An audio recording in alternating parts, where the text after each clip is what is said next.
অলোক ভাইয়ের দোকানে এসেছিলাম ভিডিও করতে।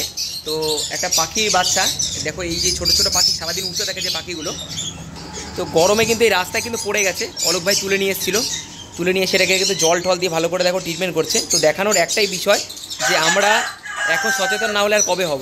আজকে এই ছোটো ছোটো পাখিগুলো কিন্তু আজকে এইভাবে কিন্তু কষ্ট পেয়ে মারা যাচ্ছে। এক নম্বর বড় রিজন 4G 5G নেটওয়ার্ক, তাই তো দাদা? আমরা সেটা সবাই কিন্তু ইউজ করতে বাধ্য হয়েছি, কিন্তু সেই জিনিসগুলো কিন্তু আমরা কেউ আন্দোলন কখনো প্রতিবাদ চাই না। এই পাখি একটা মারা গেলে আমাদের কী যায় আসে? ও তো একটা পাখি, তো মরে যাবে, আমাদের কী যায় আসবে? কিছু যায় আসে না। অতি অবশ্যই এই জিনিসগুলো যদি আমরা প্রতিবাদ করতাম তাহলে কিন্তু এই জিনিসগুলোকে দেখতে হতো না। এত গরমে কিন্তু আমাদের সবারই কিন্তু উচিত কিন্তু গাছপালা কিন্তু লাগানো, সবার কিন্তু উচিত। তো সেই দিকে অতি অবশ্যই আমরা যদি এখন যদি না এগোই তাহলে কিন্তু পরের বছর এমন একটা সমস্যা আসবে, শুধু এদের বলে না, পরের জেনারেশানে কিন্তু আমরা হয়তো বাঁচবো না, এত গরম পড়বে। তো অতি অবশ্যই এদের কথা ভেবে একটুখানি আপনারা সচেতন হবেন, ঠিক আছে? বিনা কারণে গাছপালা কাটবেন না, ঠিক আছে?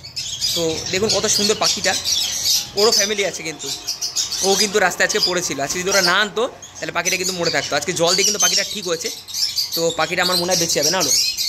তো দেখো পাখিটা আরেকবার জল দিলাম, এখন মোটামুটি আগের থেকে অনেক ঠিক আছে।